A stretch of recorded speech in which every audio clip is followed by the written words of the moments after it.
The Sexual Offense Treatment Board meeting is convening at 9:05 a.m. on May 9th, 2025. This meeting is being held in person and through MS Teams video conference and is being recorded. The recording will be posted to the internet for public viewing. I will now call roll. Devin Vaughn, chairperson, present. Shannon Rose, vice chairperson. Present. Brittany Renicky. Present. Karen Cox. Present. Bobby English. Present. John Thomas. Present. Karen Ledoux. Members, when you wish to speak, please state your last name for the record. Board members are asked to not use the chat features during meetings. The Health Licensing Office, HLO, asks that individuals attending through MS Teams keep their phones muted and cameras off during the entire meeting or until they are given an opportunity to comment during the public and interested parties feedback period if indicated on the agenda. Public comment is limited to matters listed on the meeting agenda or topics relevant to what this board has statutory authority to regulate.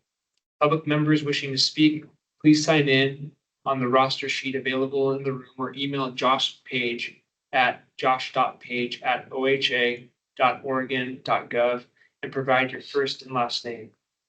Everyone is asked to use appropriate language, manners, and protocols when conducting board business.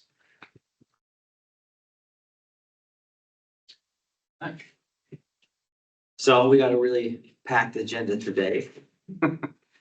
But the first item on the agenda after the call to order is the board action, which is the approval of the agenda.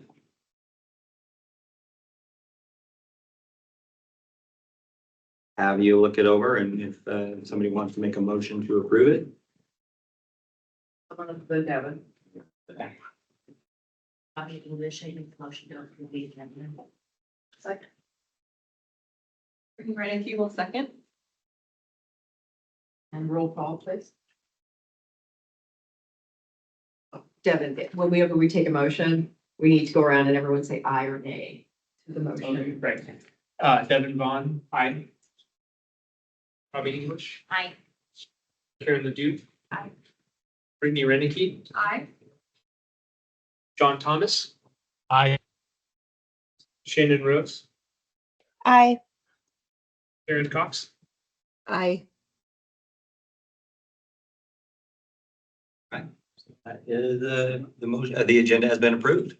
So the first thing on the agenda are the reports. So we have a couple, the first report that we have is the director's report.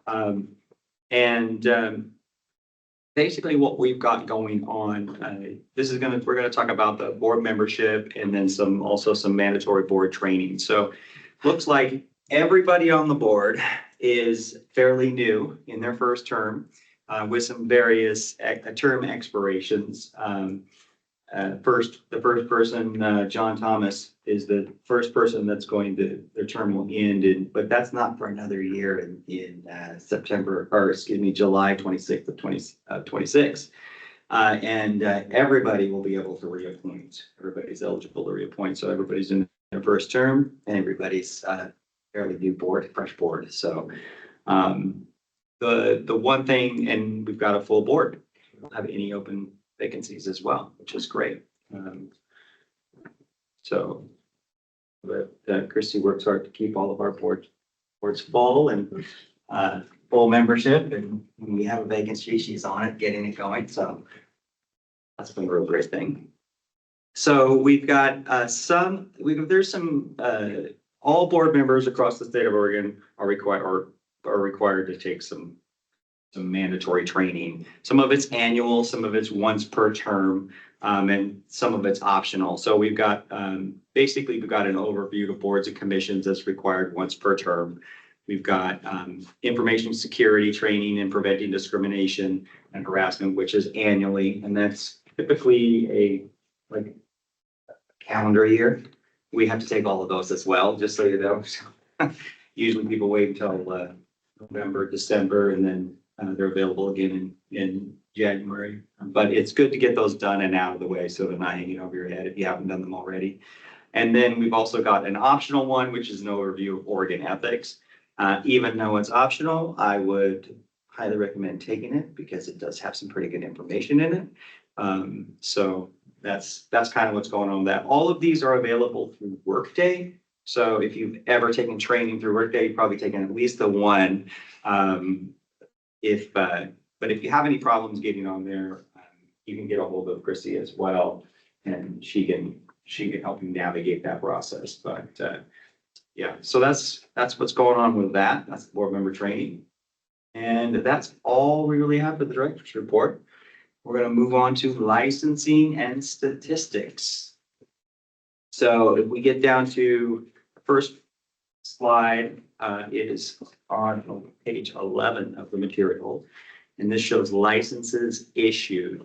So this is the number of actual certified clinical sexual offense therapists that we actually issued original licenses for. And it's broken down into fiscal years and quarters of those fiscal years. So that's as noted in the little chart down below, that's July 1st through June 30th of each fiscal year. And then those quarters show what we've licensed. The reason the last two are blank is because we haven't finished out this one. We got a couple of months left, a couple of quarters. I think we're in the third quarter of the fiscal year currently. Or we're in the fourth. Beginning of We fourth. clicked over, yeah. Yeah, we hadn't issued Yeah. any in quarter three. Oh, okay. So. So it's an actual zero then. Okay. Issue then. All right, so the next slide is certified associate sexual offense therapists. These are the number that we've issued over the last couple of years. And then the next one is certified secondary clinical sexual offense therapists. And you can see kind of what the trends are. It's pretty even, but it kind of. And then we have the interns. Like we had a bump in 23 and it's kind of flattened out a little bit, but I don't know if that's a real trend or if it's just happenstance. See as we go further down the road, we'll see those numbers. Then we got licenses renewed. So this gives us an idea. This gives us a couple of pieces of information on this slide. We get to see how many are just getting renewed. So we just kind of get a sense of that. But we also get a sense of how many are online versus on paper. Of course, it's easier for us to process ones that are online. And it looks like the trend maybe has been to get more and more online, a higher percentage online. So that's always a good thing. Moving things online is, like I said, a lot easier for us to process and a lot easier for, I think, the licensees as well. Be a pretty easy process online. Travis? Yeah. This is Devin Bond. Is there a way, within this data, I don't see it listed, but is there a way, or would there be a way to know, like how many, like, so for a certified clinical sexual offense therapist, those who are up for renewal that just never renewed? Like in essence, like who did we lose? Like this is who we are gaining or who's renewing, but is there a way to track who is not renewing? There may be a way to do that. I know that we had some boards and some licensing programs in the past, not this one, but other boards that have a really high rate of like they get their license once and then they never renew. Intervention. Yeah, interventionist in behavioral analysts is a really one that comes to mind. That's a real recent example. We have thousands of those come in, and then only a small portion of them that continue to get their licenses long term. We used to have this with year piercers. We actually did that statistic. This was way back in the day, and it was like they get it. They go to work at Claire's or something. For one summer. One summer, and then they never got a ear piercing license again. So there is probably a way to do that. Difficulty, if Yeah. I may. Yeah. And for the record, this is Ann Thompson. I'm the policy analyst for your board. I think the difficulty is people can let their license go, what we call inactive. Yeah. Out in the field, people say expired, but we don't. We have inactive, where they still technically have their license, but it's not current. And they can ride that for 3 years until they're expired. And when they're expired, they have to renew. So the question becomes, if they're keeping up with their CEs, technically in any moment, they could pay their late fees and and then right back in. So there's that long gray area. So sorting out who has let it lapse because maybe they've had a life event or they've moved out of state for a little bit or something has happened, but they're keeping up with their CEs and then they might just all of a sudden become part of the light side again. So sorting that out might make the data a little muddy. But That is a real issue, especially, I mean, this board, I think that people that are practicing are not practicing without their license, or Yeah. let their licensing They only. let it go when they retire. We had a low probably if we were to audit or inspect this group and show up at your offices and walk in and say, hey, we'd like to see your license and we probably have a pretty low Well, number of because they people also who are have- practicing without a or practicing inactive licenses. Other Right, groups you because might- they also have to have a mental health license. Yeah. So they've got that going too. I So. think what you may actually, I think if you look at two pieces of this data at once, you can get a little bit of a picture of that though. If you can see how many licenses are we issued versus the licensing trends. So if you see that we issued 20 licenses last year, but your overall total number of licenses is flat, we get an idea that Right. 20 people came in, but 20 people went out. And the also other piece of information that I think you can kind of put together to get to see a picture of that is also, I think we have a licensing slide for licenses by age and gender. You can see the population as it moves out, and are you bringing in a lot of new people or is it aging out? So Right. those are kind of some ways we can tease out that information. I think it gives us a little bit of a picture, okay, this number of people we licensed, but we only went up by 10, but we licensed 30. Now we can get a picture of is it growing, is it not? That may give you the same idea. We could look into see if there's some practical way to bring that information, but like Ann said, the problem with that is that the muddy of the water, is somebody just have their license for a little while? Did they just forget to renew? It becomes a little more difficult to tease that information out.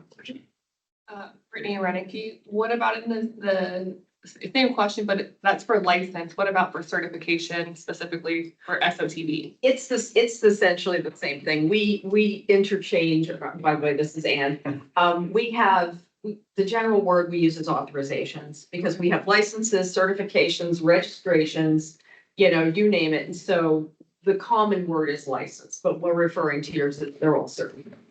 If that makes sense. Yeah, sorry about that. That's a term that we use kind of Generic. generically within the office about licensing certifications with one big umbrella, but we know that there's when we have to get into, I know about that when we have to get specific, especially when we're doing legal notices and things like that. So, I was referring to general in the general term licensees, that kind of thing. But yeah, certifications we're talking about. So, so, you can see that we're issuing not a lot of licenses. We've got the interns, you can see we've issued a few this time around, or we've renewed a few. And then we're down to the licenses by age and gender. So you can see, this does give us a little bit of a picture of what's going on with your group, age-wise. You see, we probably have our biggest spike, around 34 to 41. And then we got another little spike in the 50 to 57 range. And I would say it's predominantly female, but that's a little bit more, it's more of an edge. Just that couple of spikes show that, but it's pretty even as far as some boards go, so.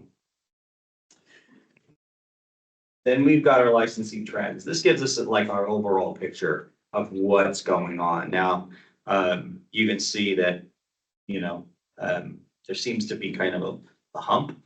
I'm not sure where that came from and why that is. It's not as big a hump as it looks like because. The numbers on the left. The numbers on the x-axis is only going from 58 to 72. So it's really only the jump of about 6. six people. So it's not a huge jump, but there is kind of, you're holding fairly steady, maybe a little bit of growth. But you can see if we contrast this to the number of licenses issued, there is, for people that are coming in, there's people going out. So. And you can see the certified associates, a little bit of a jump over time, a little bit of a drop over time. It's only about 4 individuals though, but it is a little bit of a drop. I don't know, statistically, it's a big drop, but it is a little bit of a drop. We'll see how that trend goes. The secondary clinical therapists, you can see, it's pretty, there was a little bump, but it's pretty steady. And then the interns, looks like that one is actually pretty significant. It's doubled over the last couple of years. So we'll keep watching that as well. So the next slide is your financial report. So on this report, you're going to see each fiscal year and the ending cash balance, as well as some information about beginning cash balance, revenues, expenditures, net operations. Pretty straightforward, but you can see that your ending cash balance in 2021 was actually negative. I think if we were to look back further from that, it would have been a lot more, and you've been kind of coming out of that slowly, which is great, and building up a little bit of reserve. We do like to have a little bit of a reserve for all of our boards.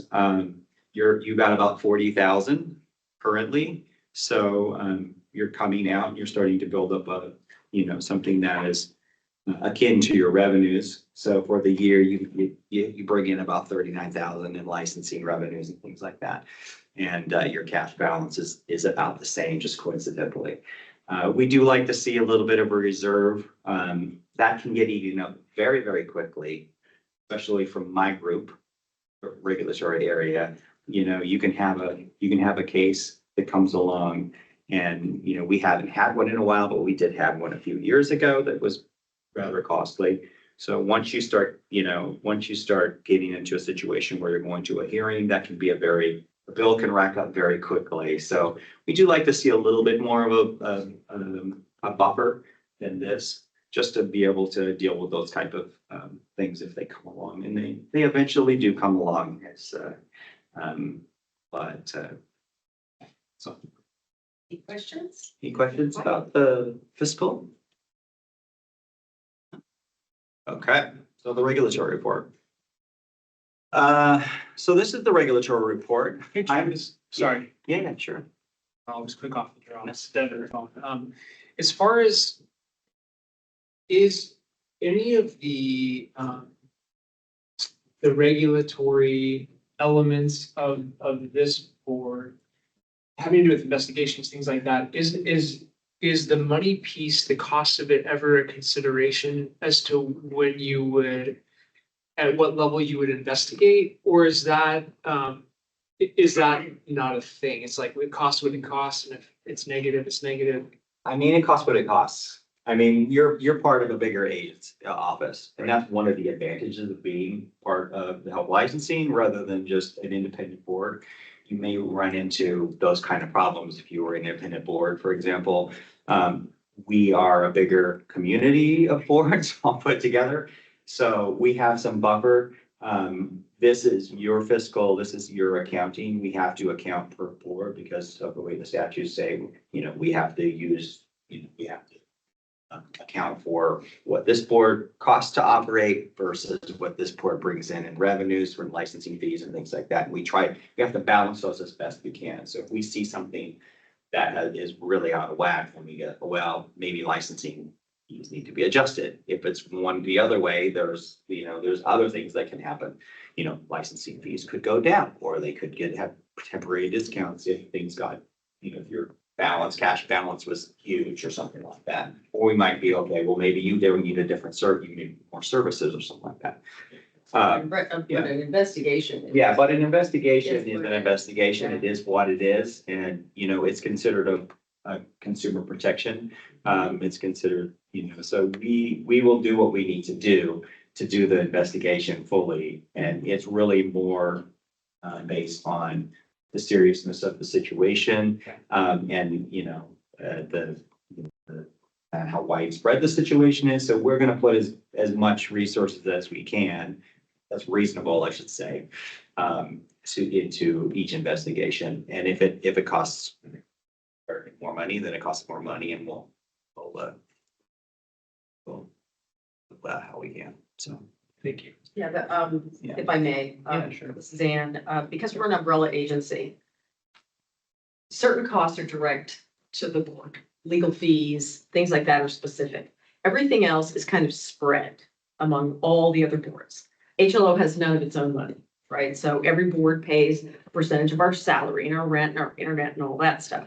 Testing, if your board requires testing or exam writing, then you would kind of contribute to that pot, right? But it doesn't matter even if you were redlining, if you had a case, the bill will get paid. I mean, that's why you guys were in the red for, I guess, 10 years that I was here, because you had a really bad case. And we wrote the check. I mean, we took care of it, and then kind of everybody else sort of floats you forward. So it's never gonna be like, yeah, this is a terrible case, but you have no money, too bad. No, not gonna happen. Now, yeah, so, Oh, yeah. hi, John.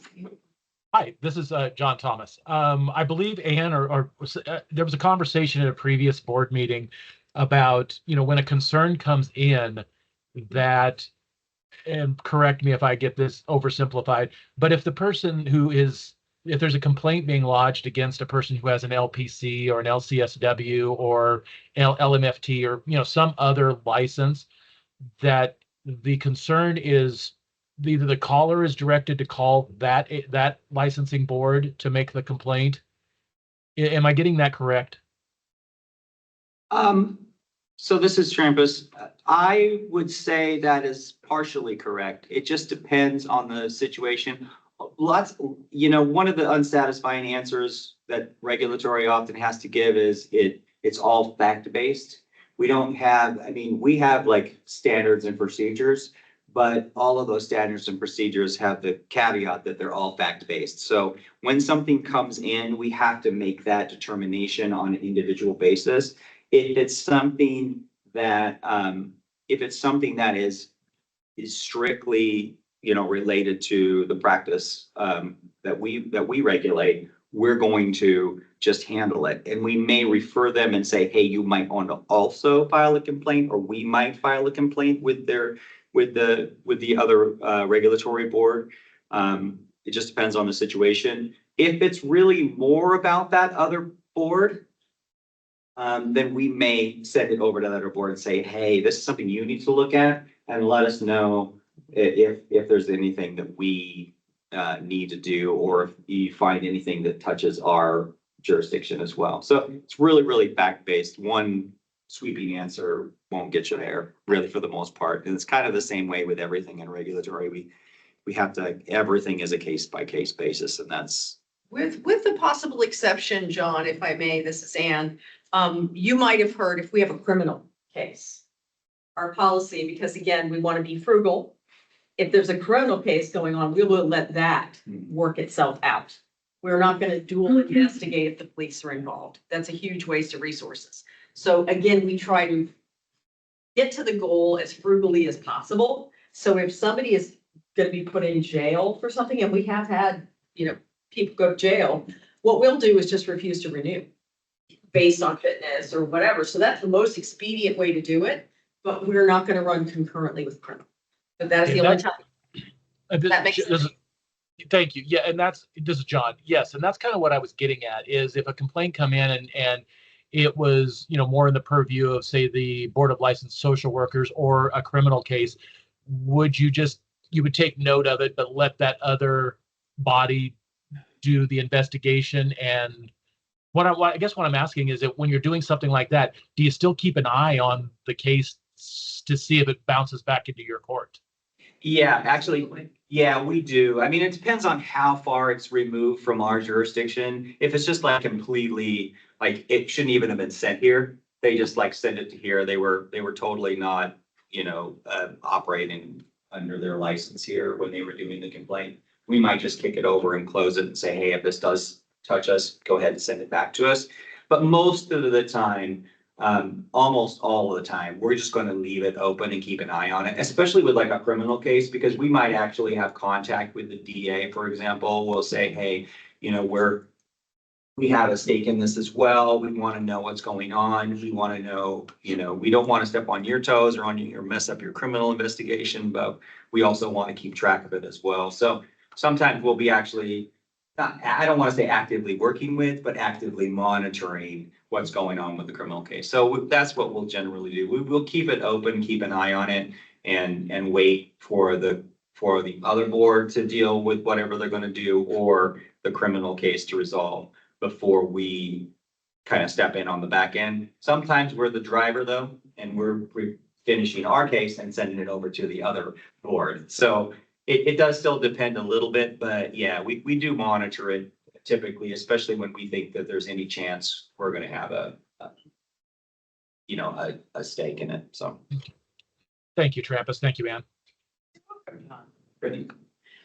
Brittany Renicky, and this is just, I thought of this question when you were talking about certifications, and if this is not an appropriate place to ask, you can let me know.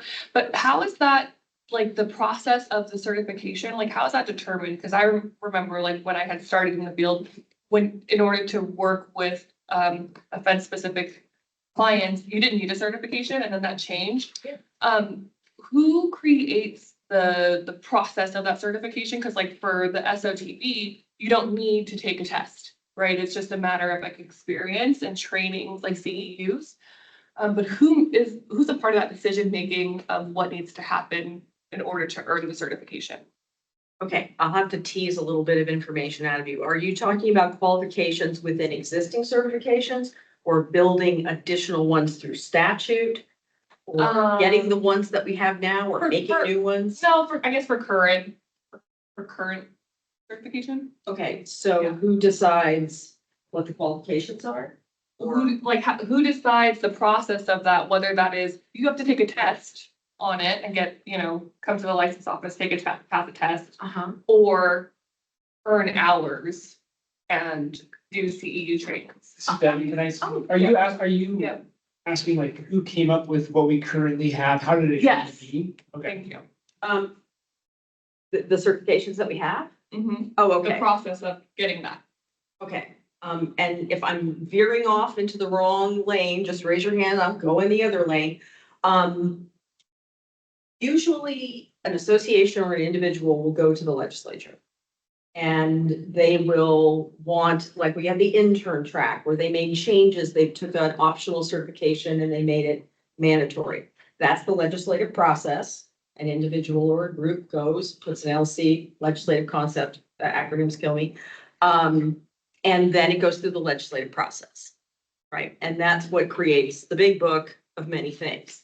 Now, sometimes there's a lot of specificity in your statutes. It will say, you have to have training, you have to have an exam, approved by the board, or, it can be any number of things.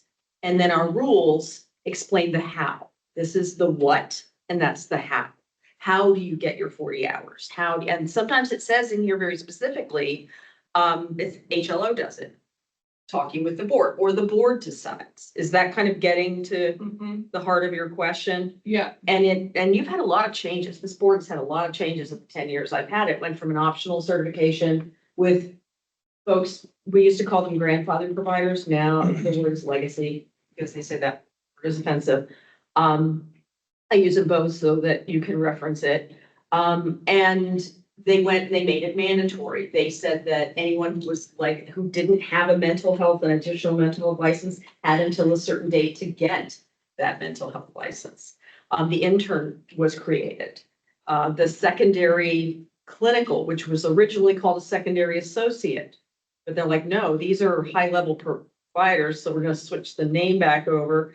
And the idea being, they're highly skilled providers, but they're going to be out in rural areas where they're not going to have a lot. They're never going to get the massive number of hours they make for full clinical. So they can, per statute, only have 9 per month, but they can provide the higher level services, out in our, regions. Is this kind of getting to where you want to go?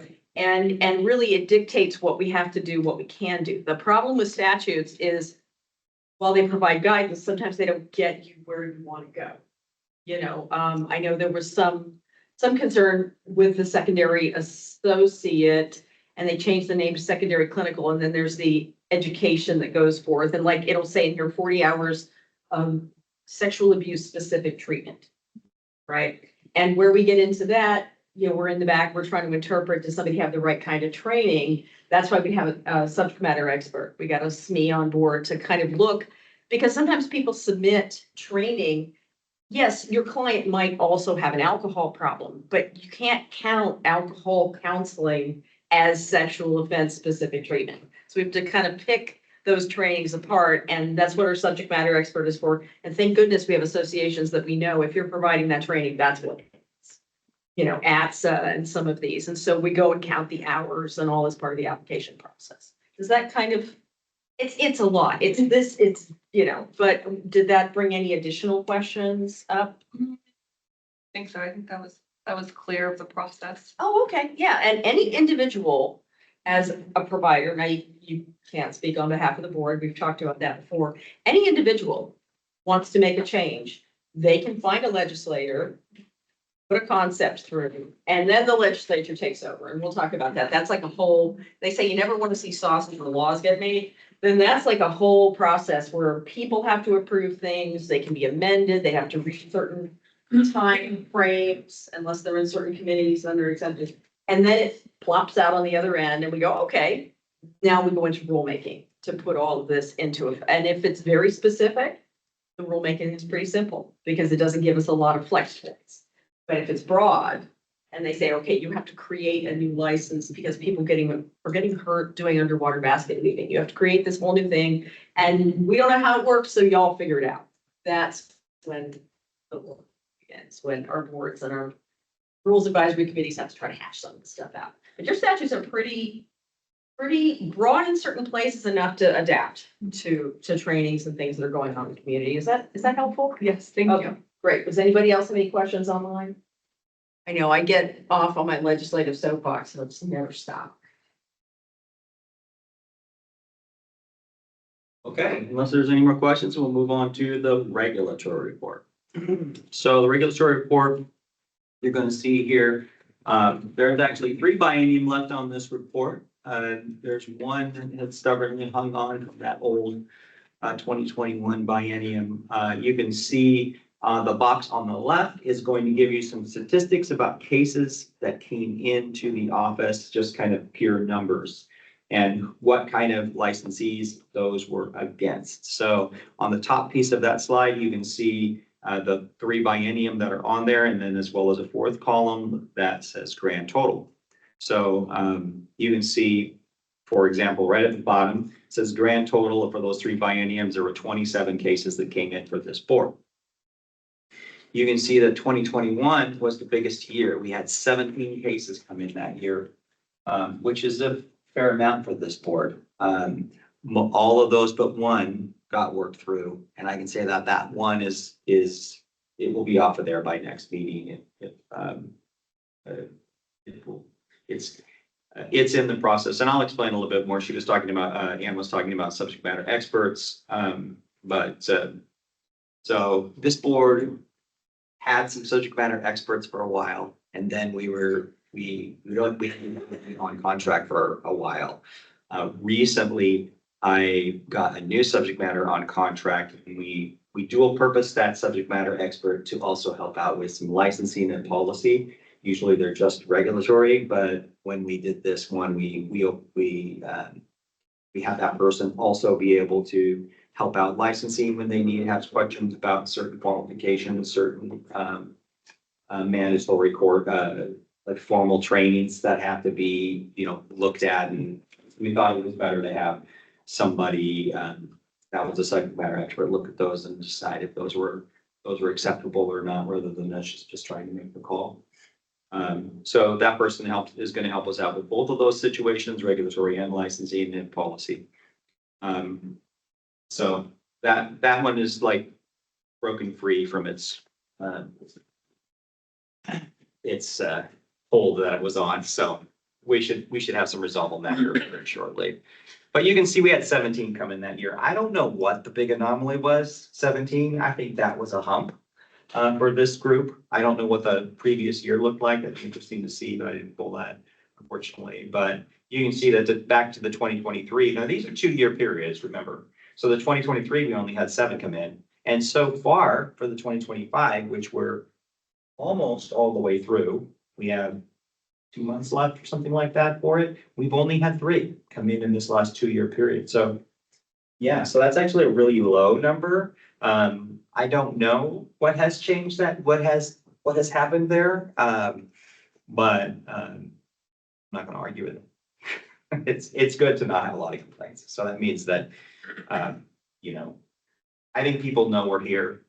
We're not a mystery. A lot of times when a new board comes on, we don't see any complaints for a while, and then all of a sudden people realize we're here and we start getting complaints. But yeah, this group hasn't had a lot of complaints, which is a good thing. This is Devin. So with these numbers, and I think I asked this question last meeting, so I apologize, but for re-clarification. So any of these numbers from 2021, 2023, and maybe 2025, maybe some in 2023 and 25 are still in motion, but is the assumption that if there hasn't been any greater, bigger conversations in these board meetings about any of these complaints, that these have been closed? Yeah, so you can see the top box says open and the bottom box says closed. Now, there is some squishiness between those two, but for the most part, it's, you know, open means that we're currently investigating it or there hasn't been a decision made on it. Okay, so somebody could have finished it and it could be just administratively waiting for an answer. It could be waiting for the board to look in on it. It could be the board has looked at it, decided to take action, but we haven't sent the notice out yet.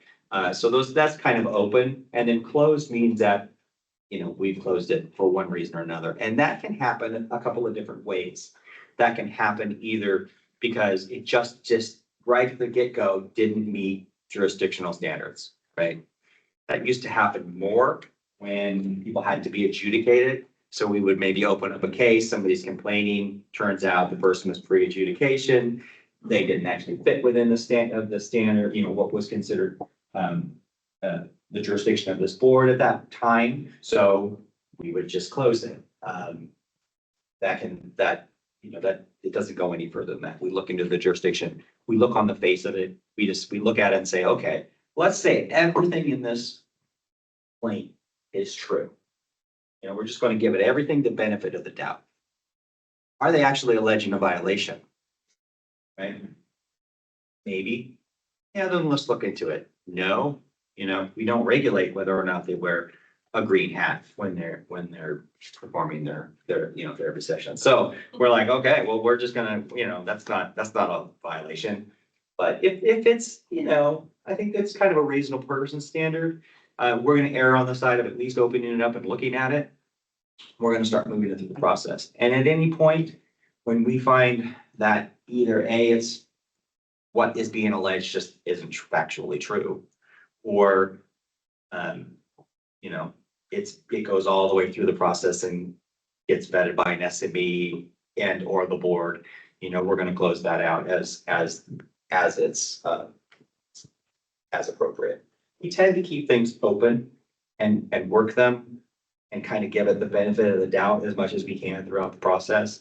That way we're not closing something and we missed it. So we try to definitely do our due diligence on every case so that we kind of err on the side of keeping it open and making sure we've kind of tracked down all of the, you know, answered every question that we can. Thoroughness takes time, yeah. So, and then, you know, so that's kind of what you see there. So most of the cases that you see are actually already closed from all of those boards. We only have 4 currently open cases. We got 3 over the last biennium, and one of those closed. 2 of them are still open. I know probably we got 1 more since this case came in. However, it's a jurisdictional issue, and probably will flip right to the closed category. So it's not on this report. So, you know, that's kind of what's going on. But yeah, I mean, I think that you're not getting overwhelmed with cases lately.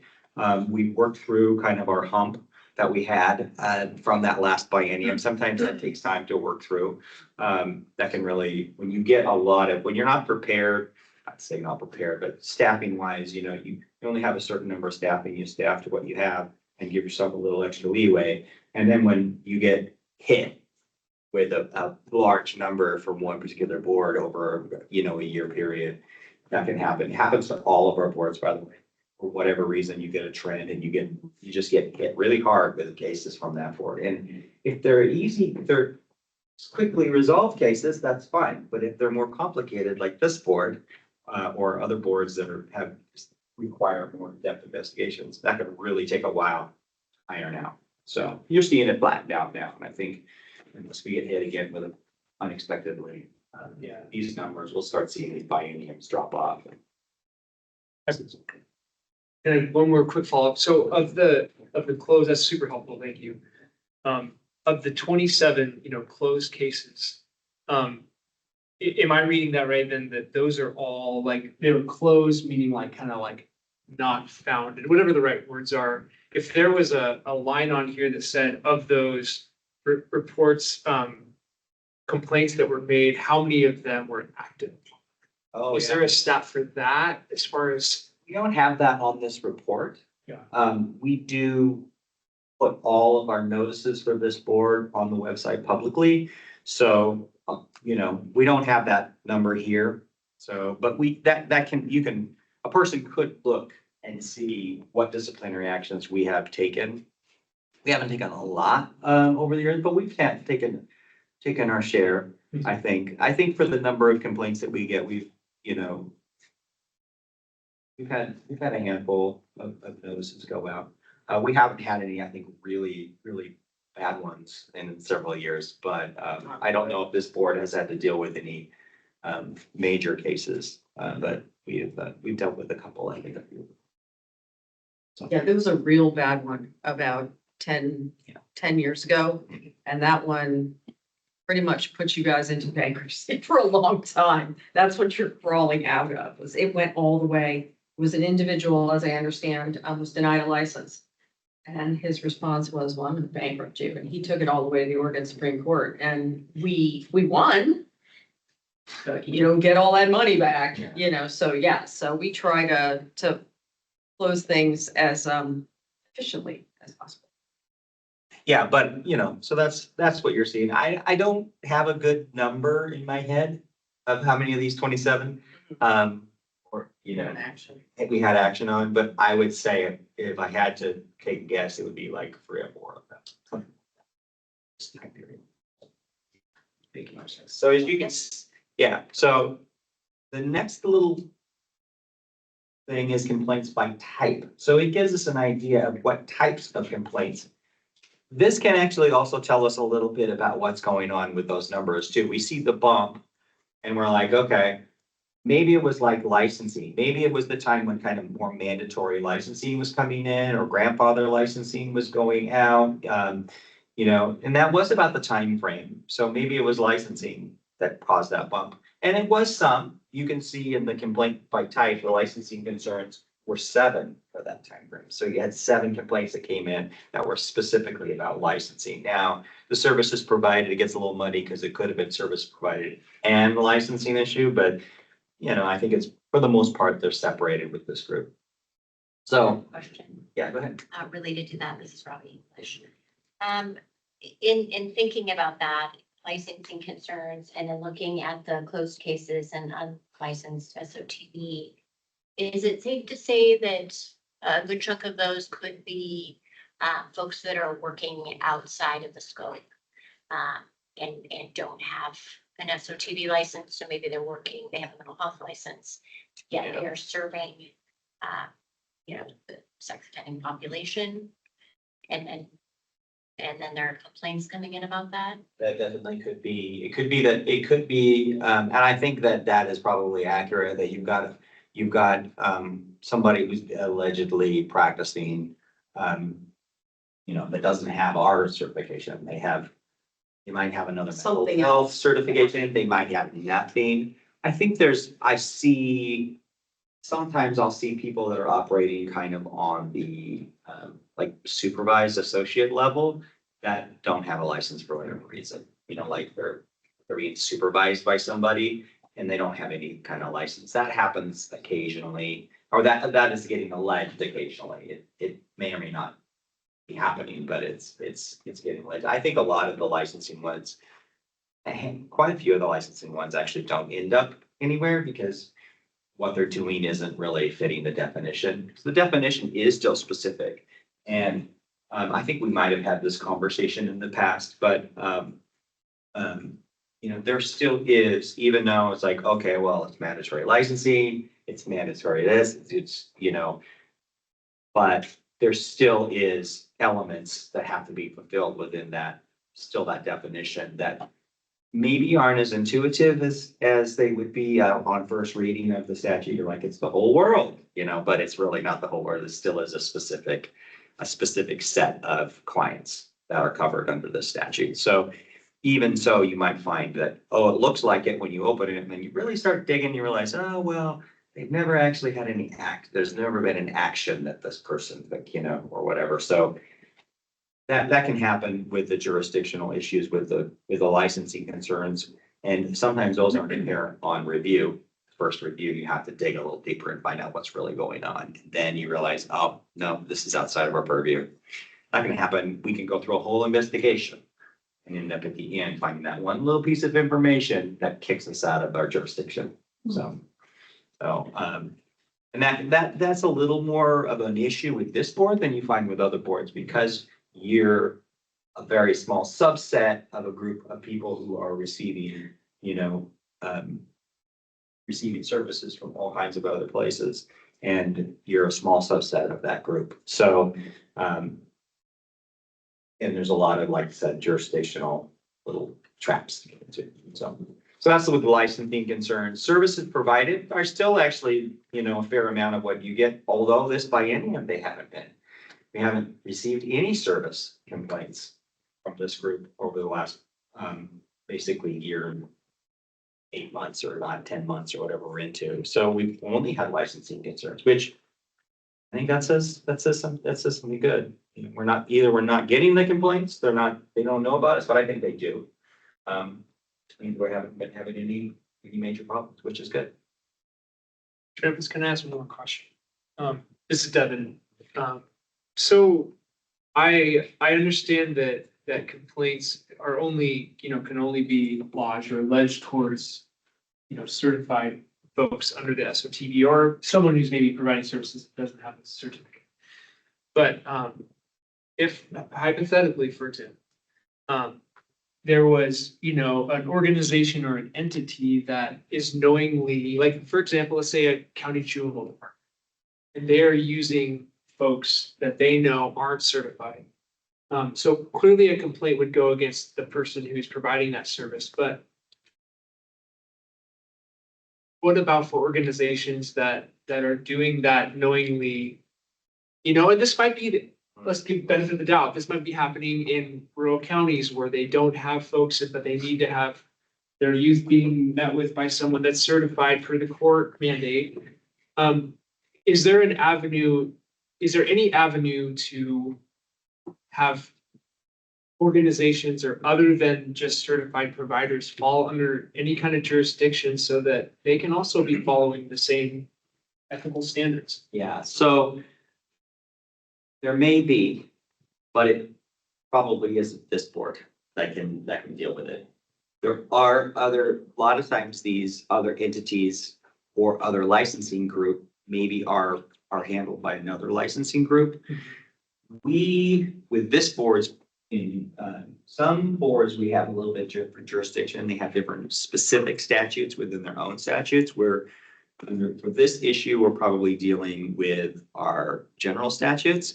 And we do have something that says having somebody work under your supervision or control, basically an employee who's not licensed to do what they're supposed to do, you know, that can actually be a violation. But that's only a violation for somebody who's in that particular statute, for somebody who we already license.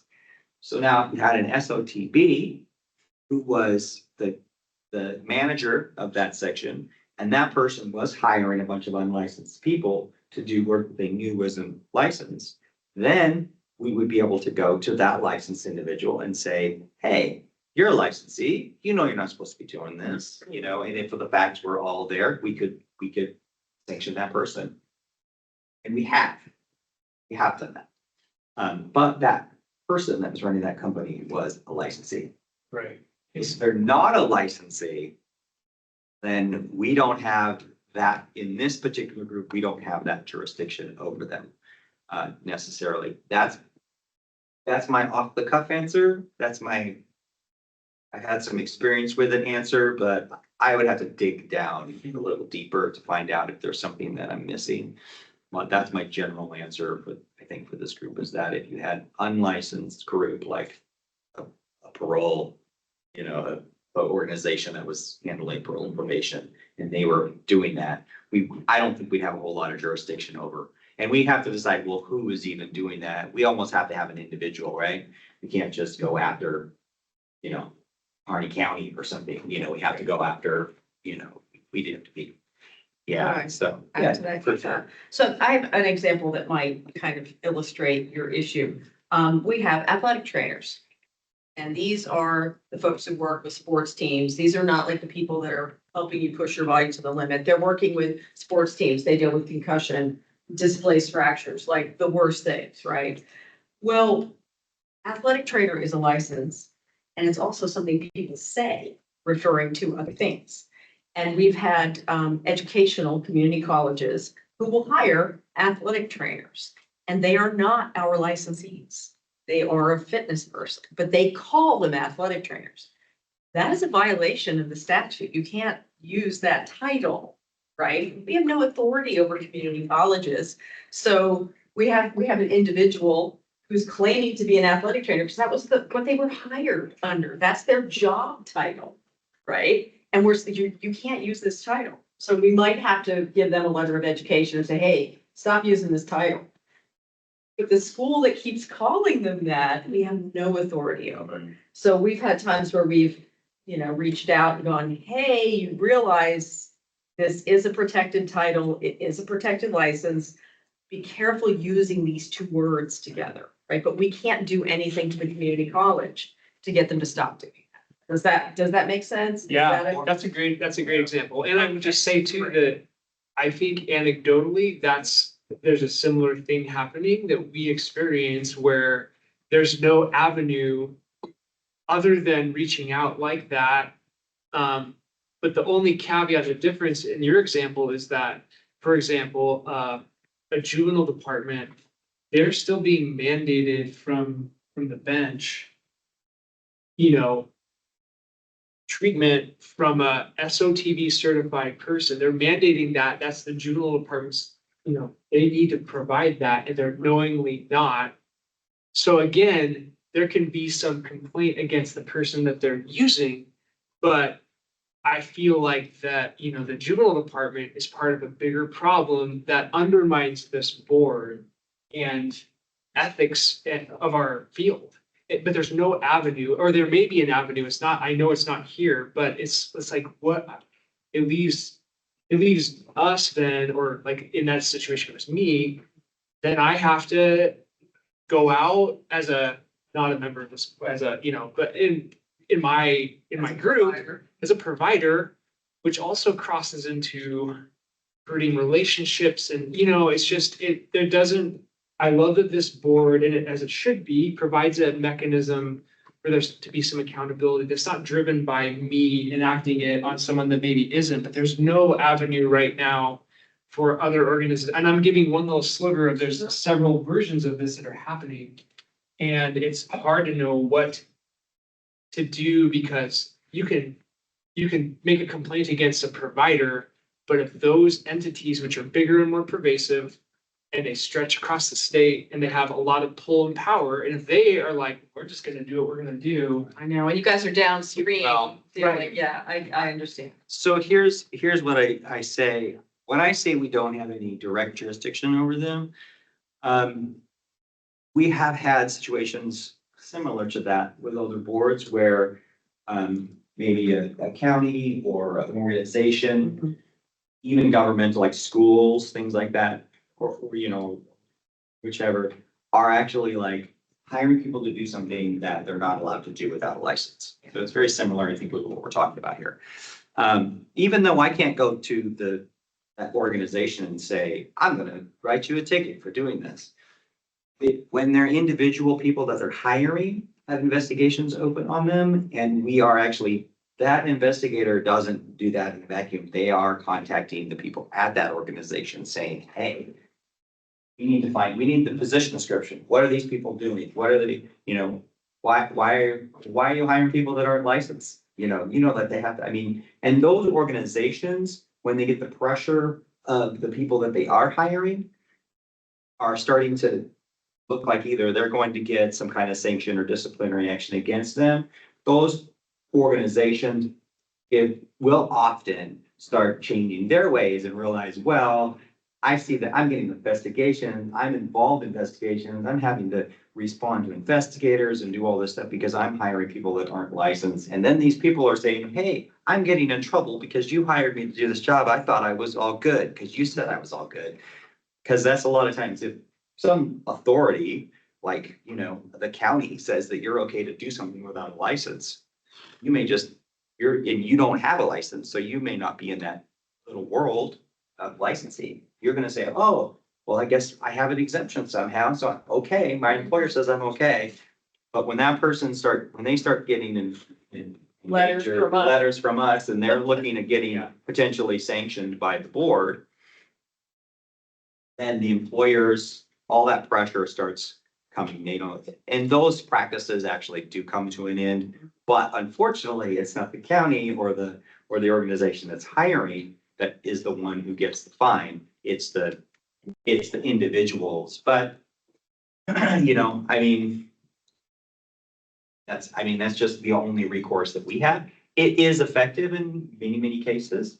I think a responsible employer will maybe they didn't know. Maybe they thought they had some kind of loophole that they were operating under. Maybe they, we can assume bad faith, but maybe they were operating in good faith. Maybe they were operating out of desperation. We don't know. So until we get to that, but we can do that investigation, and it does put pressure on the people above. Unfortunately, the person that's caught in the crossfire is the person that's providing the services.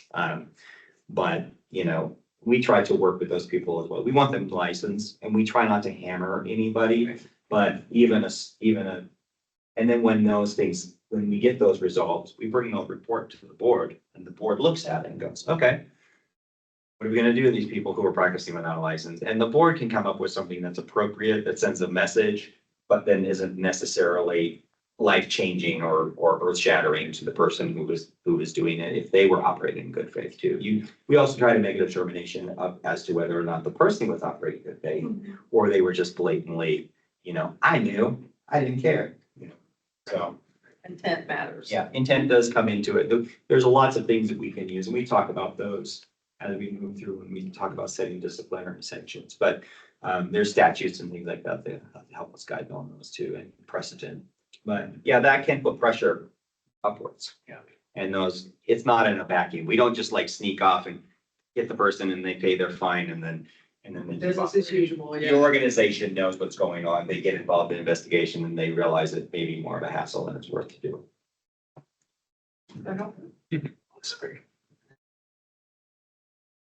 Yeah, so as you can see, we actually had really only licensing complaints this year. The last couple of years, we had some service provided. Sometimes these numbers can get a little skewed as well, because you may get more than one reporter on a particular person. So, you can see we had 5 services provided complaints in the 2023 biennium. I can know just because I know that at least 2 of those were the same person or the same client involved. So, those numbers can actually even be a little skewed as well. So, but they are, when we get a complaint from any source, we have to open it. We cited a number and it goes as one of your cases. So sometimes they're multiply reported from different sources. Complaints by type, they're anonymous. And 3 clients, and 24 others. Others are just somebody else. The clients are them actually reporting for themselves. That's actually not that common. Oftentimes, even if it is a services provided and a client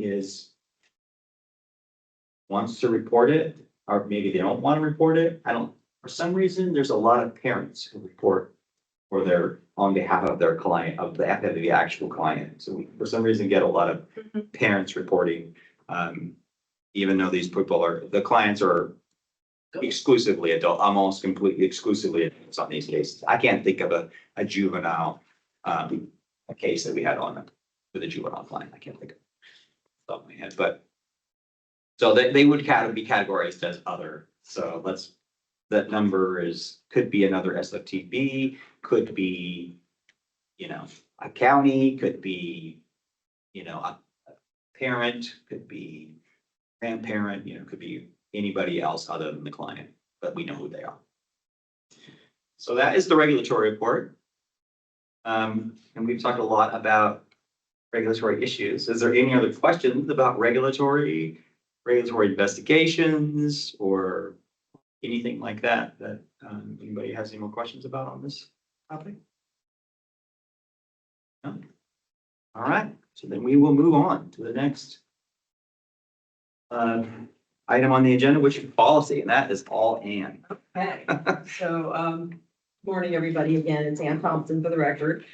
I have one bill that I included, and I'll talk about that in a bit.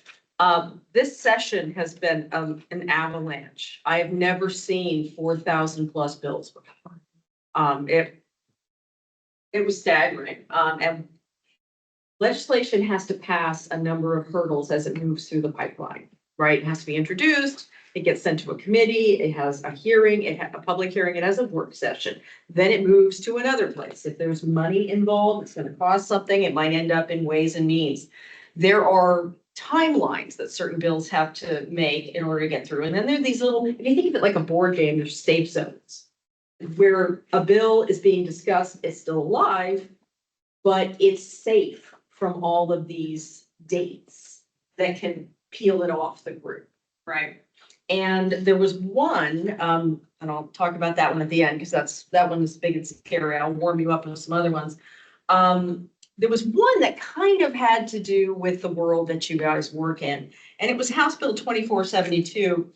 And it essentially put the burden of proof about youth having to register as a sex offender or not on the district attorney, rather than the person who's the subject of the hearing, right? And it got my attention. I looked at it, but it's gone nowhere. It hasn't moved since January 17th. But what's interesting is somebody out there felt, and it went to judiciary, that this was important enough, and often bills will show up again. If there was a concept that somebody really wanted, and it didn't get any traction in the session. I mean, again, everything going on at the federal level and money and all this, it's been hectic. We also have a lot of brand new legislators. So things take a while for everybody to learn how to do. So this might come up again. Somebody felt passionate about it. It doesn't say who filed it. It was just at the request of House Interim Committee for Judiciary. So I don't have a name associated with it, but who knows? It might show up again. 2472. This is 2472. And it's the legislative concept number, if it's helpful to you, is 2614. And like I said, they're very, very small. I mean, it's obviously when you change burden of proof, it's a big thing. But the statute that they're changing is 163A.030. And it's talking about juvenile courts and the hearing issue of reporting as a sex offender by a person who's been found to be within the jurisdiction of juvenile court. So obviously they're switching burden of proof, something that would affect you guys, but doesn't seem to be going anywhere this session. So while y'all are taking notes, some other things that could impact the health licensing office that are still together or that are still in play. We have one that's going to make some changes to our brand new sign language interpreters board. We have one adding a cosmetology provisional license. We have one adding an art therapy provisional license. We have one that requires, it's really interesting, any staff at any agency that comes in contact with refugees or people from another country have to receive culturally competent training so that they can deal in a sympathetic manner. And that would affect us as staff, not as individuals. We have a bill that completely remakes the Environmental Health Registration Board's universe. They're dealing with statutes from 1964, not that anything has changed since then.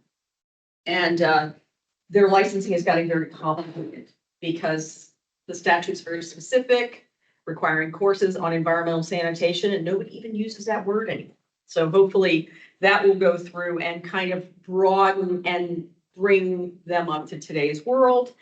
We have 2 new certifications they want added to our lactation consultant program, a lactation counselor and a lactation educator. It's part of a culturally specific perinatal program that may get off the ground if they have the money for it. And they create a new program within the health licensing, which would bring us up to 20, requiring dental labs that make crowns and appliances to register with us. The idea being that if you have an allergy and they don't have to reveal what's in that appliance, you can have a negative outcome. And they're saying it's a way to make them accountable for revealing what materials they're using. Okay. And all of those are moving right along. The one that I decided to showcase for you today, if I can do my Price is Right thing, is Senate Bill 800, and this is an earthquake. It's hiding right now in a Ways and Means type setting, figuring out the cost. This was a bill, the reason it's got my attention is it was asked for at the request of the governor. So it's got some power behind it. And it essentially is about bringing people into compliance by using their license. And what it says is if you are out of compliance, and we're not talking about land taxes, we're talking about wage taxes. If you are not up to date with your taxes, your license is immediately suspended. You cannot renew if you are out of compliance. And the way this would work, the Department of Revenue would identify a group that they feel is below the threshold for tax compliance, whatever that is, 85%, 90%. And that whole group has to go on to the Department of Revenue website, to a portal that they swear they're going to build, and it's going to be easy. Put your information in there and it spits out a certificate of compliance. Devin is up to date on all his taxes. Now, you would have to present that to us to renew your license, and it can't be older than 90 days. So what this means, again, and if you differ, like you say, no, I'm in compliance, and the Department of Revenue goes, you're dead in the water. You can't work. And this affects every license in the state, contractors, doctors, nurses, everybody, right? The Department of Revenue at the first hearing was like, people want to be in compliance. This is a way to get them to come to the table and develop a payment plan or whatever. What this means for us is we're still trying to figure out with this requirement, if this bill does something or shows up again, how are we going to let people renew online? If we're supposed to check a tax compliance certificate, and is this the right person? And if we have to suspend you, what does that mean? Like if you can't work with renewals, you know, now we have online renewals. People just re-up and they're good to go. Well, if you have to get a statement of compliance, and what if DOR goes down and you can't get your letter and now you're late? Do you have a late fee? Are they going to pay it for you? So it looks, when the Department of Revenue sat up there and I know I'm not politically correct, I'm really trying. They were like smiling and saying, this could be easy. Well, when you start extrapolating this, there's nothing easy about it. And it is massive. And the fact that it hasn't really moved much, but it's hiding in one of those little financial like ways and means where they're immune. And the fact that the governor wanted it makes me want to keep my eye on it on your behalf. And so the hearing has already gone by, but if you feel as a licensee, as a provider. I know Legal Oregon Cities was like, are you kidding me? What if our subcontractors get behind and we can't provide services? I mean, there was a lot of real concern over this one. So you're more than welcome if you want to submit any kind of testimony. You would have to do it to the Senate committee. Chief would be Senator Meeks. But like I said, it's not moving very fast, but I'm not gonna take my own. Because it would have massive impact on everything, really. So anyway, the other thing that is one of the earthquakes is changing the entire dietetics world in Oregon. We have the Board of Licensed Dietitians. It's a title act, which you can't call yourself a licensed dietitian, but the work itself is not protected like medicine or law or SOTB services. So that's why people try to sell you things in health food stores, because the work itself, anyone can tell you, eat more vegetables. Well, the bill that they put through, I can't even get a stapler through it. I had to use a pull snap, and it completely remakes our board. It makes dietetics a practice act. It creates a nutritionist license. It defines medical nutrition therapy. It talks about telehealth, how you can do it, who can do it. It's massive. And it's a model practice act put forth by an association, and it would change a lot of things. And so this one's definitely pretty heavy, and we're keeping a very close eye on that one. So that's sort of the dog and pony show for legislation. Do you have any questions? I found out this morning we are 63.7% of the way through session. We're all about accuracy here. Yes, fine. Right. Thanks, Ann. This is Brittany Renenke. Clarifying question for the Senate Bill 800. So any licensed provider, it's not necessarily like an agency, it's like every person in our agency that's licensed. Okay. And one of the many unknowns about this, and I don't mean to make it sound ominous. I feel like I'm one of those, in a world when, but when you think about the impacts of this on everyday people, it's huge. And what the Department of Revenue said was, well, they're just gonna find a group that's below threshold and they would identify it in rule, right? There's some professions that work a lot in cash. They just do, right? And they would say, okay, in rule, we don't know yet, they're gonna say that every, let's say SOTB person has to provide this certificate, right? After they said 5 years or so, again, it's up to them, they would say, okay, we're above the threshold now. We've got people that are in compliance, they're doing what they need to do. So now we're gonna move the eye of Sauron on a different group, whatever that would look like. But since we haven't had any of those groups identified yet, and we do have some professions that work a lot in cash, we're definitely keeping an eye on this. And there's so many unknowns. It's one thing when they say, okay, we're only looking at underwater basket weavers. This group is just rowdy, right? We're like, oh, okay, that's not us. We're good. But when they say any license, I mean, a commercial truck driver, I mean, not as an individual driver, but if you drive for a living, if you have a lot of surgeons, anybody, they could decide that we're going to keep an eye on that group.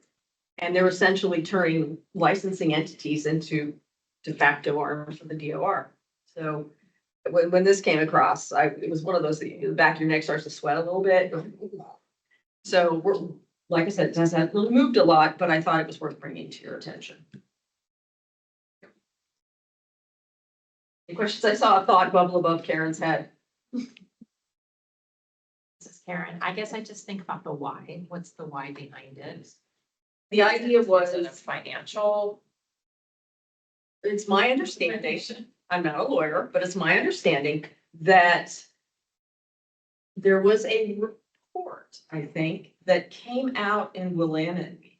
And it was showing that some contractors, and again, some contractors who contracted with the state at some level of contracting, I believe Willamette Week said, oh, look, they're not even paying their taxes. I think there was a marijuana component in it, whether it was they were licensed to sell it, or I'm not exactly sure. But the story came out that said, look, you're contracting with the state, you're not even paying your taxes. And I think that might have created a certain amount of dust. And, well, we can't have this. You know, if people need to be paying their taxes. So this was the idea that came out of that report years ago. And the person, I felt sorry for her, who spoke on behalf of the DOR at the hearing, apologized for not bringing any licensing entities into that conversation. Because I mean, we were just broadsided by it. And they were like, yeah, we really should have maybe contacted or talked with or consulted or sent him a flare. But there was a lot of heat from the legislators in that meeting. And one of them said, you mean anybody with a driver's license? And the DOR said, well, if it's commercial, yeah, if you need a license to perform the profession. And wasn't met with a lot of favor, but it's not dead. So I will watch the zombie bill for you. And hopefully it will go away this session, and if this was their idea, maybe you have some additional conversations on how much are we spending to go after what we're missing, that kind of stuff. Anyway, back to you, chief. Well, that's it for that. Now our next is public interested party feedback. I believe there's a script for you to read. Do we have anybody on the line? We do. Is everybody a board member? There's no public in the online. There's not public. You still need to read the script. If we don't have any public, I don't believe we have to, because we don't have anybody on the line, we don't have anybody in the room. Okay. We're okay? Then skip it. Skip it. And move on to other board business. I don't think that the office has anything particularly to talk about in other board business. But this is the opportunity for. Anything that wasn't on the agenda, anything that people want, and now we can't make any decisions, obviously, because if we do, we have to notice the public on the agenda. But this is the chance to just open the floor and say, what is going on that you guys want to talk about? This is Robbie English, and I'd like to, if we can, take a minute to talk about House Bill 4086. That is, What year was that? that 2023, wasn't it? it came in 24.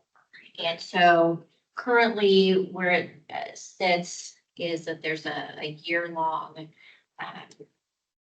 study being done. There are two different committees. One that specifically is looking at jurisdictional issues. It's a ODHS bill. That committee, again, is focused on identifying the definitions of child abuse, who can be investigated, and potentially changing that. The section or the committee that really affects this group more is the second committee, and I sit on that, as does John Thomas. It is specifically looking at that we have facilitators that are tasked with identifying current state of services and resources for children and youth who commit problematic or complex sexual behaviors, identifying gaps in our system, assessing national best practices for trauma-informed care, looking at NDT responses. And NDT. Multidisciplinary team. Oh, okay, thank you. Yes. And then analyzing solutions that provide support treatment to resources to families and youth. So there are a number of representatives from different agencies throughout the state, including law enforcement, juvenile justice, district attorneys, law enforcement, obviously Oregon Youth Authority, Department of Education. So when we are having conversations about treatment resources, part of the bill talks about determining national best practice treatment programs. And so we're looking at specifically PSB programs that focus on younger youth, youth under 12, and then also older. And, the adoption of those programs. And so what I have throughout my time on the committee, I've tried to remind folks of, I've provided the SOTB OARs with the definition of sexual abuse, the certification information, who can serve this population.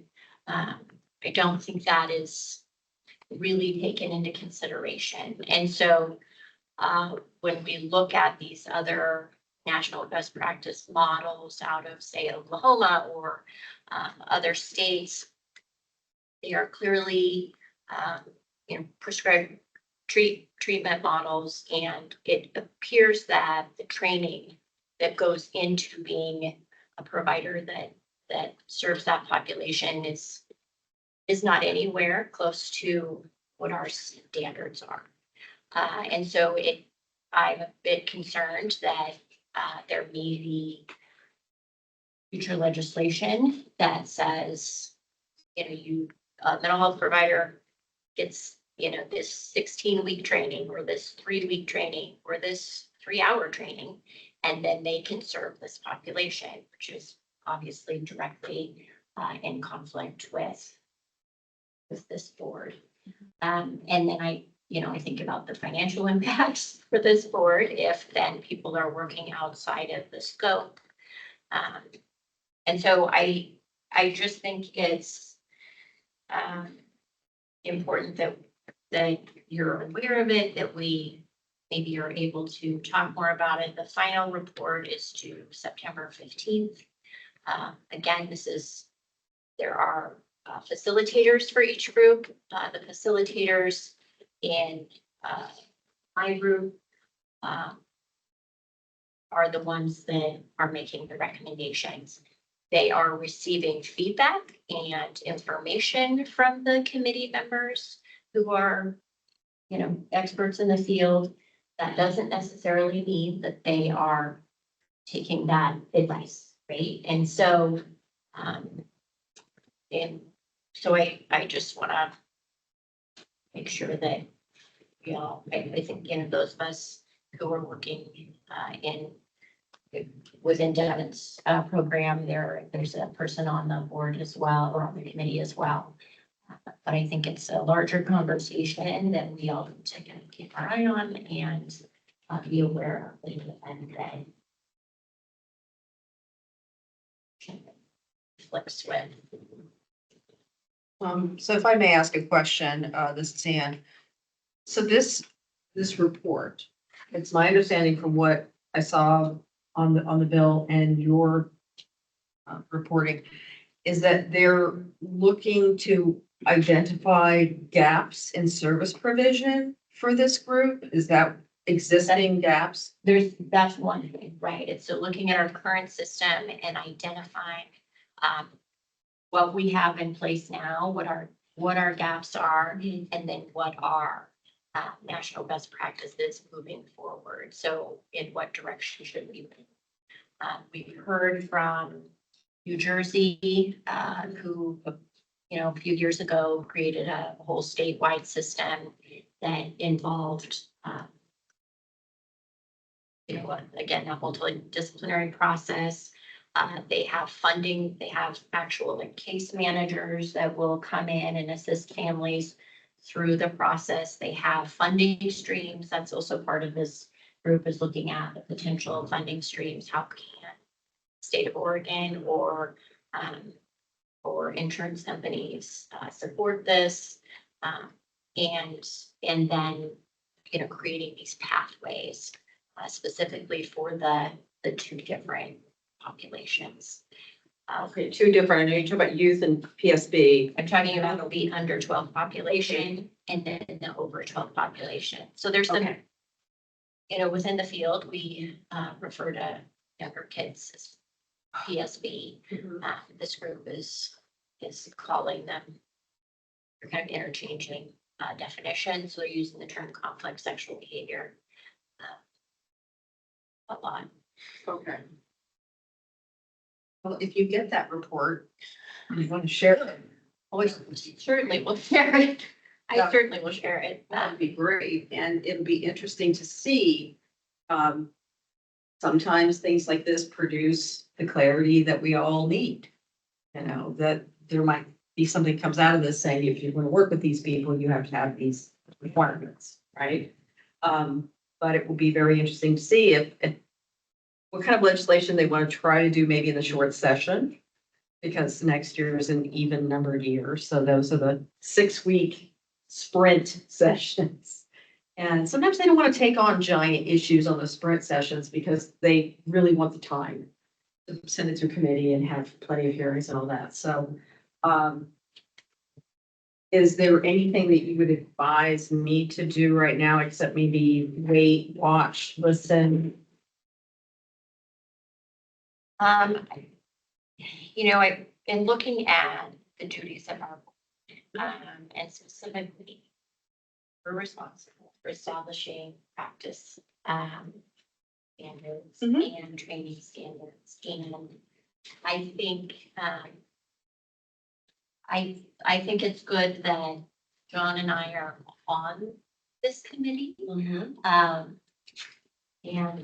again, I have, on a regular basis, kind of brought this forward and, done that, whoa, folks could be in trouble for working outside their, their practice, and really need to consider the treatment board and, why it exists in the first place. And so I will continue to do that. I don't know if, and also when you went through the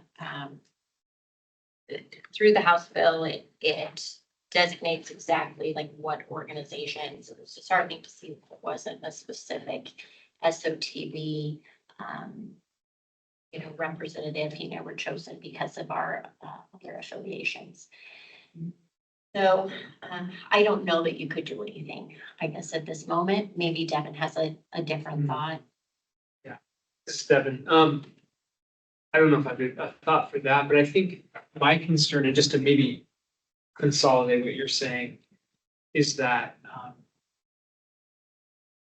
SOTB, perhaps it doesn't come from SOTB, but it feels like there needs to be additional voices, especially because I'm under the impression that, and I'm not on that committee, but my understanding is that perhaps the funders of that work group, I think, have made it clear that they're going to make a decision that they're going to make, even despite the members of that committee, like you've said, giving some pushback, and the pushback being really trying in some ways to bring in information about the jurisdictional issues that already exist on the SOTB. And I know we've talked about this, that perhaps this work group or legislation will clarify or supersede some of the the rules that we have in place. But I guess the concern being, to your point, is there an ability for SOTB to have any voice in this? Because what could happen in September, in theory, right, is they make their recommendation. We don't have another board meeting till November, right? And they might give a recommendation that, well, this 12 and under group, we believe that they should be able to be seeing youth who have behaviors that fall under our definition of sexual abuse. They can be seen by child and family therapists, people in CACs, child advocacy centers. Just open it up for, again, I think, good intent to make sure, because we have this, it's a little bit of an epidemic of these new types of kids that aren't being served and are falling through the cracks. So out of a good intention, they kind of supersede the jurisdiction of the SOTB. And then we have a lot of people providing services that really don't have the training that we believe in you know, both in our role to try to help protect, but also in knowing in our other professional endeavors, what it takes to provide this type of service and the complexity that is, I think, would be maybe glossed over if there's this recommendation made.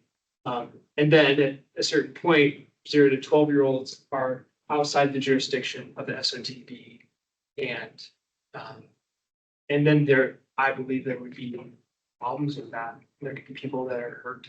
So back to, I guess my concern is like, does the SOTB, or maybe it doesn't come from the SOTB board, but is there another avenue to have a voice to say, hey, there's some other things to consider where it doesn't seem like this work group is totally considering the people that are saying, ringing the bell saying, hey, there's some problems with where this is heading. John, I've seen you had your hand up for quite a while. Yes, thank you. This is John Thomas. I appreciate Devin's concerns because I think that is valid as well.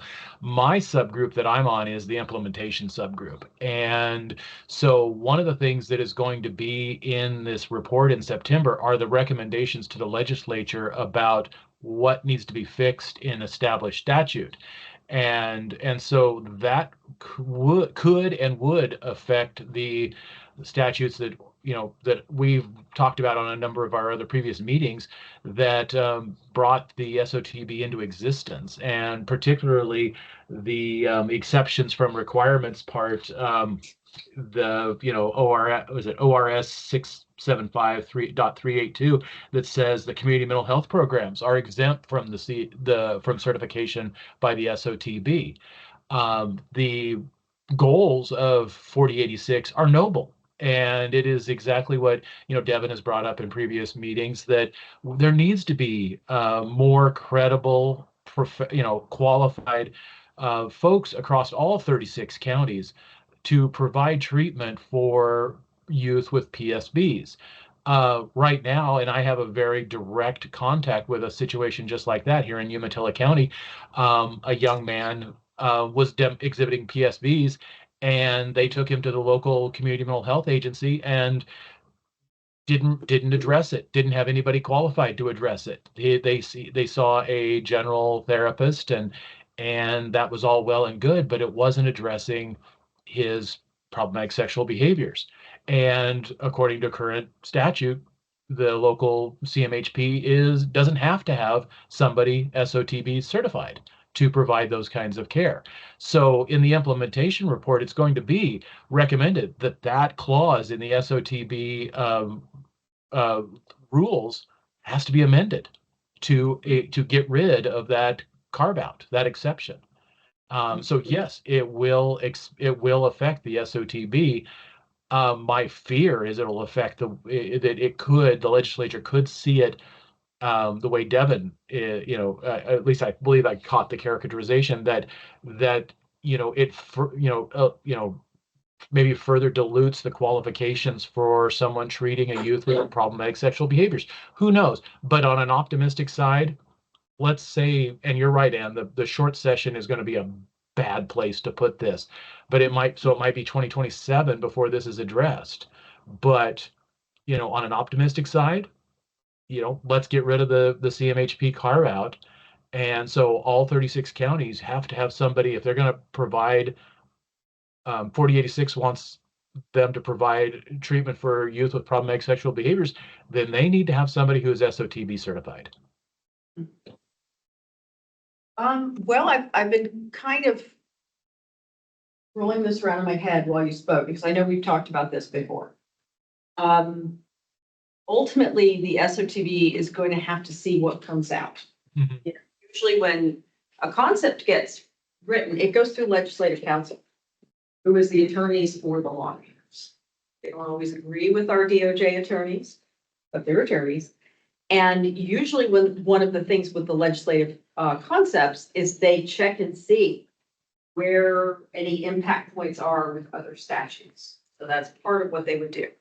What you can do, because I know as a board, we're the executive branch, we're the hands of the legislature, right? But associations, individuals can at any point either testify against something that's coming through, we're saying here's some additional concerns, or an association of SOTN, OATSA, any of these groups, can put your own legislative concept through. Nobody's stopping you from saying, okay, we've got a study going on out there. We have concerns, just as they can put their concept through, so can you. Now, not as the board, because again, we're the executive branch, but as a member, as a practitioner, as a member of OSOTN or OATSA, these are big associations. You could get ahead of it and say, okay, well, we have concerns. This is how this is going. Well, guess what? You can take your concerns that way too. And you can say, we want to have our own legislative concept, amending existing SOTB statutes. You know, that you can do that too, just not as, and it's important when you put it through, say, yes, I am a member of the SOTB, but I am speaking as a practitioner. I am speaking as a member of OSOTN. I am speaking as a concerned citizen. However, you know, let them know this is what hat you have on when you do this. But there is nothing stopping you from saying, okay, we feel the energy going this way and we have concerns. As an SOTB board, we have to kind of wait and see what comes out. And then we're neutral. Remember, we're Switzerland. Let us have opinions, but we try to keep it out of things. And I would do a bill analysis, you know, when the bill came out and say, okay, what is this aiming to do? What would the impact be on the SOTB? What are some concerns? What are some suggested language to fix these concerns, right? We can't say it's good or bad. We can say it's problematic and this is why, right? It conflicts with current statute. You know, we have concerns that we won't have the resources to do this, or this is outside of our purview or whatever. So as your analyst, I could answer any bill that came out that way. But as an individual, you can testify if you don't like the intent of the bill, you can testify against it. You can put your own concept through and make changes to the SOTB statutes, or just if you wanted to create something, change something, you can certainly do that. No one is stopping you.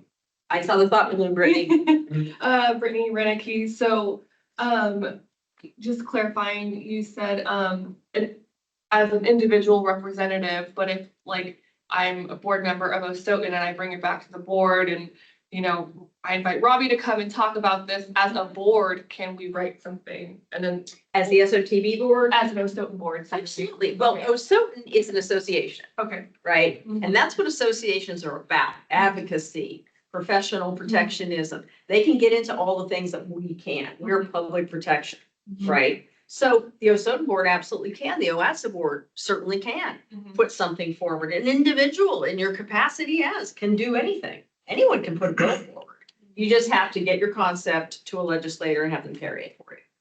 But yeah, you can do that. Shannon, I see you're lit up.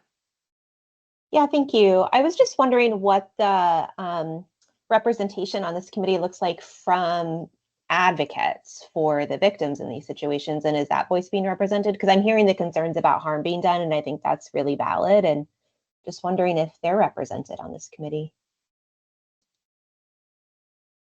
Robbie's checking. Thank you. This is John. I believe, I know on my subgroup, there's two individuals who are part of victims advocacy. One is a child welfare parent mentor. And the other one, I don't want to speak incorrectly, but I know on my subgroup there are two that could be considered speaking on behalf of the victim side of the situation. Okay. Robbie, great. do you have anything better? Right, I think that the only folks really that can be considered victims advocates are the children's advocacy centers. And there are they're filling different roles, but there are at least 2 or 3 Okay. folks from children's advocacy centers. That said, one of the kind of, I think part of the push nationally is coming out of National Children's Alliance, is the thought that it's children's advocacy centers that will kind of take the lead in providing treatment or services for initiating youth and children. So, Got it. so they serve victims, but they also would serve the other population. It really kind of cuts juvenile justice out. Right. Okay, thank you. That seems like a pretty big oversight. I just want to, I guess, name that. So thank you for letting me know that information, John and Robbie. I think what's coming out of this is you guys are going to continue to watch that report. And, you know, if legislation comes out of it, you know, once it's in the pipeline, you're certainly welcome to testify. That's the other thing is you can register to testify and actually speak to the committee. And you can tell them, you know, yes, I'm on the Sexual Offense Treatment Board, but I'm here as a, and you can actually talk to them. And sometimes they even allow like online Teams type testimony, and that's something you can do. You can start working on your own legislation with your own associations, directly addressing your concerns. We're kind of in a reactive position. You know, we have to kind of wait to see what happens and then we respond to it. In the executive branch, it's very hard to be proactive. We have to wait for there to be a problem. It's pervasive.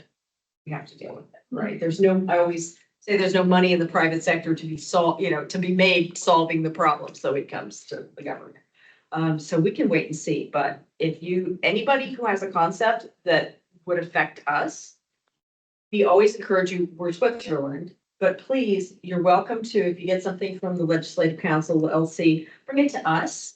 If it's something we're going to have to do, it's going to make changes to us and how we do our business. And we're happy to sit down with you and go through it because there's a lot of little conforming amendments. We joke about the HLO is like those steampunk machines with buttons and levers. And we want to make all of that stuff align so that legislation works the way you want it to and there are no unintended consequences. I'm sure you've heard that phrase before. And so you're welcome to sit down with a director or myself and say, this is what we want to do. Does this work the way you think it's going to work? And that way we can go, oh, wait, because we've had some legislation that's been sprung upon us and they didn't loop in the ability to issue renewals. Now we have an overarching statute that helped us, but we had one brand new thing that said that the board had to issue licenses, not us. So every week the board had to get together and go through applications so that they could license people. Because it all made sense to them at the time, but it says, we only have the powers we're given. You know, so it says, well, the board has to issue the licenses. Okay, board, we'll see you every 2 weeks. So you can go through, you know, and I'm sure that's not what they wanted, but that's what the language says. So please, if you get something, let us know. And like I said, we're Switzerland, but we can, you know, talk to you about how it will work. Does that make sense to everybody online too? This is a dynamic profession. You know, when I first took this board over, it was very kind of controlling, very punitive. And then over the years, it's gone to therapy. And so the whole dynamic has changed. And so whenever you have a profession that's changing and evolving like this, sometimes the legislation drags behind. It's very hard to get ahead of things with legislation because it's a moment in time. You know, and when you've had a lot of changes, you know, in the last few years, but we'll see where it goes next, right? Thank you, Robbie. That was fantastic that you made us aware of that. And I look forward to that report and to see. And do you think that is most of the drive coming under like DHS, the Child Protective Services area? Okay. I think I know some people over there. So anybody else have any thought, anything you'd like to have, obviously, would you like on the next agenda for your full meeting? Now, if we get some cases together, we might put a special meeting together to just deal with cases. Because we don't like to have people wait any longer than they have to. But in the fall, obviously, we'll have a much better idea of what made it through the legislative process and what that looks like. And the next time you guys meet, that report will have to come out. So do we want to just have an item on the next agenda to talk about the results of that report? Yes, please. Okay, that would be fantastic. You know, my computer does, this is 4086. 4086. Is there anything else? And if something occurs to you, you know, we all do our best thinking in the shower or weeding the garden or whatever. You're welcome to just give me a call or send me an email and say, hey, I'd like to add this. And I will reiterate, if you want something on the agenda, we can't change the agenda within 24 hours of the meeting. That has to do with, well, the Oregon Government Ethics Commission is getting very hot about public meetings and people doing things properly. We're very, very conservative and careful here, but we want to make sure we don't get anywhere near that deadline. So be sure to get it to me in advance. Something Deb has been great, Robbie, about reaching out and talking about things so we can get them on there the way we have to let people know what we're talking about. We can't just arbitrarily make decisions. Well, I didn't know you were going to talk about that. I can add anything else. Anything else? The good in order? You guys are quiet today. No, if that's it, we got everything we need, then Devin, you can read us out. The Sexual Offense Treatment Board meeting is adjourned at 10:51 a.m. Fantastic. Thank you guys so much. It's wonderful to see your faces here. You know, Teams is great and comfortable.